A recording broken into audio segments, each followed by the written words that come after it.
मध्य प्रदेश का इंदौर प्रदेश ही नहीं बल्कि पूरे देश में अपनी अच्छाई के लिए जाना जाता है। अच्छाई यानी कि साफ सफाई, खाने की बात हो या फिर वेस्ट मैनेजमेंट हो। जहां एक तरफ इंदौर शहर लगातार कई सालों से सफाई के मामले में अव्वल रहा है, वहीं अगर खाने पीने की बात हो तो इंदौर का नाम सबसे पहले लोगों की जुबान पर भी आता है। लेकिन इंदौर की चर्चा आजकल इन अच्छाइयों की वजह से नहीं हो रही है बल्कि घोटालों की वजह से हो रही है।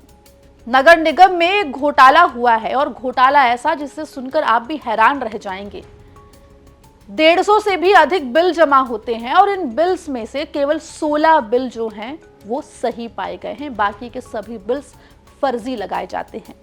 घोटाला 11 करोड़ रुपए का है। पूरा मामला आपको विस्तार से इस रिपोर्ट में बताएंगे। नमस्कार, आप देख रहे हैं एमपी तक स्पेशल और मैं हूं आपके साथ आकांक्षा ठाकुर।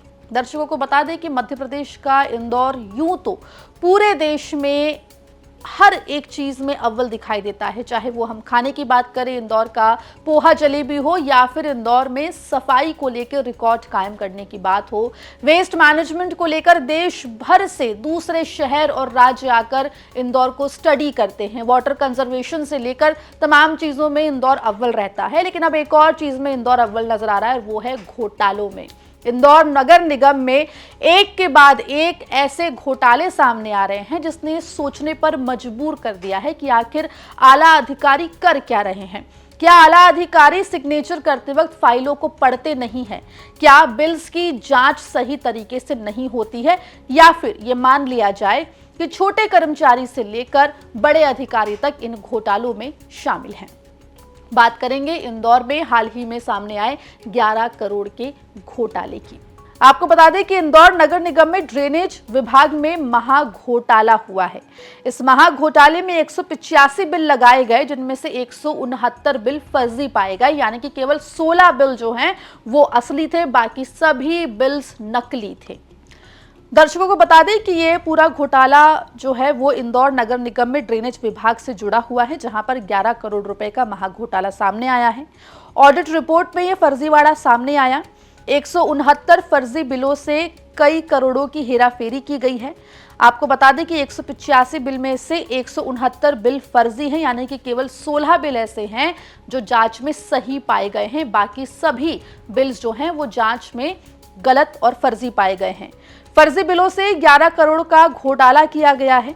इस पूरे घोटाले में सवाल कई उठ रहे हैं। सवाल कंस्ट्रक्शन कंपनी को लेके भी उठ रहे हैं। आपको बता दें मेसर्स नीव कंस्ट्रक्शंस ने ये फर्जीवाड़े को अंजाम दिया है और खास बात यह है कि ये जो कंपनी है ये पहले से ब्लैक लिस्टेड थी, लेकिन उसके बावजूद भी इसको दोबारा से ठेकेदारी मिल गई। वहीं अब जब ये 11 करोड़ का ड्रेनेज विभाग का फर्जीवाड़ा सामने आया है तो इसके तार 1 साल पहले हुए 28 करोड़ के घोटाले से भी जोड़कर देखे जा रहे हैं।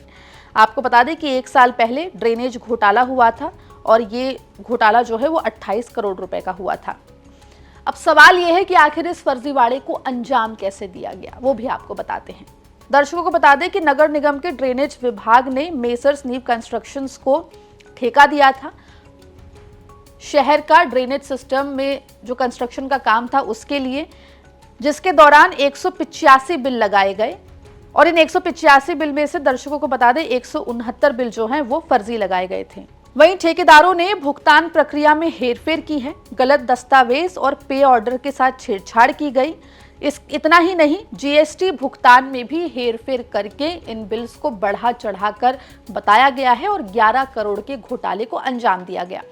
अब सवाल यह है कि पहले तो नगर निगम के द्वारा एक ऐसी कंपनी को ठेका दिया गया जो पहले से ही ब्लैक लिस्टेड थी। ये कहा जा रहा है नगर निगम प्रशासन के द्वारा कि जो कंपनी ब्लैक लिस्टेड थी उसने अपने दस्तावेजों में हेरफेर करके दोबारा ठेकेदारी हासिल कर ली। लेकिन सवाल यह है कि आखिर जो आला अधिकारी थे, जो रिस्पॉन्सिबल पर्सन थे नगर निगम विभाग में, वो आखिर क्या कर रहे थे? और जब ये ठेका मिलता है और जब बिल लगाए जाते हैं तो इसकी प्रक्रिया क्या होती है, किस तरीके से इसकी जांच की जाती है, वो भी आपको बता देते हैं। आपको बता दें कि ये ठेका ई टेंडर के माध्यम से मिलता है। अब ई टेंडर कैसे और क्या होता है वो भी आपको बताते हैं। दरअसल 1 लाख से अधिक के कामों के लिए टेंडर निकाला जाता है।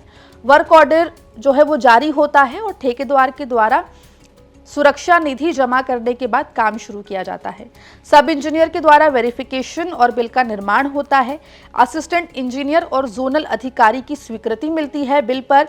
बड़े प्रोजेक्ट के लिए कंसल्टेंट और वरिष्ठ अधिकारियों के हस्ताक्षर भी यानी कि सिग्नेचर भी जरूरी होते हैं, जिसके बाद सभी स्वीकृतियों को की जो फाइल है उसे अपर आयुक्त कार्यालय, ऑडिट विभाग और लेखा शाखा में भेजा जाता है ऑडिट के लिए। जब ठेकेदारों ने इन बिल को लगाया गया और जब इसका वेरिफिकेशन किया गया, तब ये पूरा मामला सामने क्यों नहीं आया, ये एक बड़ा सवाल है। ऑडिट रिपोर्ट में पता चला कि 169 बिल फर्जी हैं। टोटल नंबर ऑफ बिल 185 था। कुल मिलाकर 16 बिल ऐसे थे जो सही पाए गए थे। इन सब के बीच में जहां एक तरफ इंदौर नगर निगम घोटालों को लेकर नए आयाम रच रहा है, नई ऊंचाइयां छू रहा है, ऐसे में सवाल ना सिर्फ घोटाला करने वालों के ऊपर उठ रहे हैं, बल्कि नगर निगम विभाग में बैठे तमाम बड़े अधिकारियों के ऊपर भी उठते हुए दिखाई दे रहे हैं। इस मामले में जो भी अपडेट होगी एमपी तक लगातार आप तक लेकर आ रहा है। रिपोर्ट पर क्या राय है कमेंट सेक्शन में जरूर लेके बताइएगा और मध्य प्रदेश जुड़ी तमाम खबरों के लिए बने रहिए एमपी तक के साथ।